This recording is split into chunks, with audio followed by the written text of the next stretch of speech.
Welcome to the deep dive.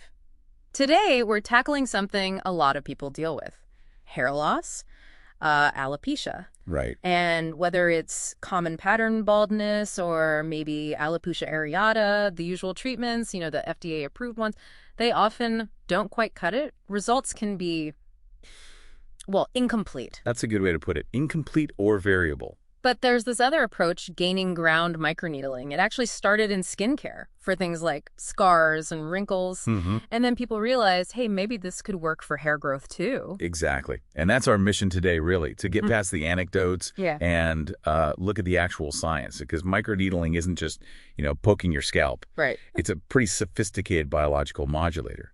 We want to explore how it really triggers hair growth and, crucially, why it seems to work so well with other treatments. Okay, let's unpack that. Yeah. So the basic idea is creating these tiny controlled injuries on the scalp. That's the core principle. Using something like a derma roller, or more often now an automated pen, to make these microscopic punctures. And that triggers the body's response. Precisely. It kicks off this complex wound healing cascade. Almost immediately you get inflammation. Platelets rush in, releasing this cocktail of growth factors, things like PDGF, TGF-β. Okay. Then comes proliferation, remodeling. But the key idea, sometimes called the reset hypothesis, is that this temporary inflammation acts like a catalyst. A catalyst. Yeah, it sort of resets follicles that were dormant or shrinking, pushing them back towards the active growth phase, the anagen phase. So it's more than just general healing. It's specifically targeting hair growth mechanisms. Absolutely. We're Yeah. talking specific cellular and molecular actions. You see a big jump in key growth factors. VEGF, vascular endothelial growth factor, is a major one. VEGF. That leads to angiogenesis, new blood vessels forming. Better blood supply means more oxygen, more nutrients for the follicles. Makes sense. Plus, factors like PDGF and VEGF stimulate the dermal papilla cells.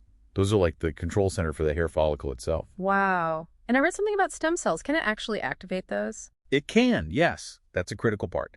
Microneedling seems to wake up these dormant hair follicle stem cells, the HFSCs, located in the bulge area and the dermal papilla. So the needles need to go deep enough for that. Exactly. We're typically talking depths of maybe 1.2 to 1.8 millimeters, sometimes even deeper, to reach those stem cell niches effectively. The growth factors released act like signals, telling these sleeping stem cells to wake up and start a new growth cycle. So connecting this back to the biology of hair loss, how does it fight against what's causing the loss in the first place, like in pattern baldness? Great question. It goes beyond just general stimulation. Microneedling actually influences gene expression. Specifically, it activates a pathway called β-catenin signaling. Vt-catenin. That sounds important. It is. It's a master regulator for hair follicle development, for regeneration. Now, in conditions like androgenetic alopecia, the hormone DHT actively suppresses this pathway. So DHT shuts it down. Right. But microneedling comes in and potently activates one signaling. So it's directly pushing back against one of the main molecular drivers of that follicle shrinking, that miniaturization. It's like flipping the power switch back on.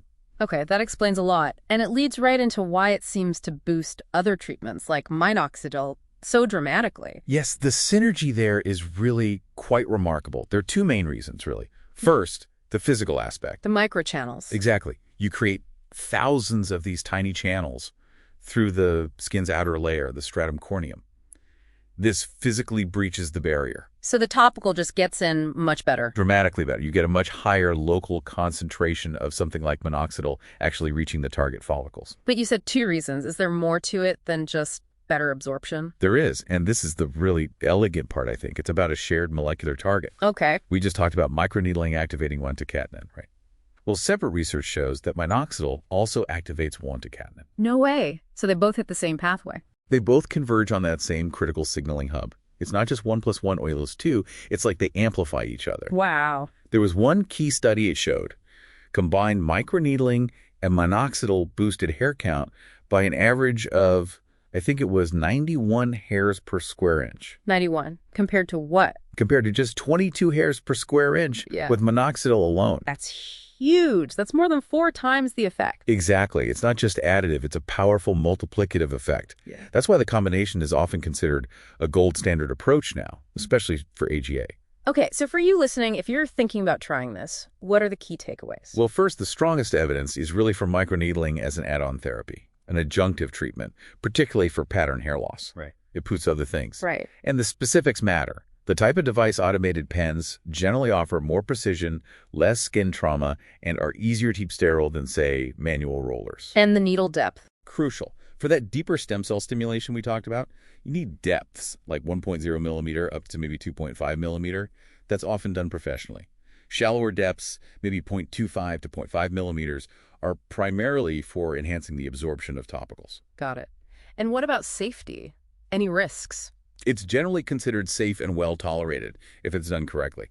That means by someone trained using sterile single-use needles or properly sterilized equipment. But if not done right? Then yes, there are risks. Infection is the main one, possibly scarring too, especially if you're doing it at home with longer needles without proper technique or hygiene, and definitely avoid it if you have any active scalp infections, bleeding issues, or a tendency towards keloid scarring. Good to know. So wrapping this up, microneedling is clearly much more than just a cosmetic fad. It's a serious biological tool. Absolutely. It modulates healing, activates stem cells, influences gene pathways, and acts as the delivery system. It really kickstarts the body's own regeneration. Making other proven treatments work far better. Precisely. It empowers the follicles and amplifies those targeted therapies. So here's a final thought for you to take away. If creating these controlled micro-injuries can effectively reset hair follicles and create such powerful synergy with medications, where else could this principle apply? What other areas of biological regeneration or maybe even drug delivery for other conditions might benefit from this kind of approach? Something to consider until our next deep dive.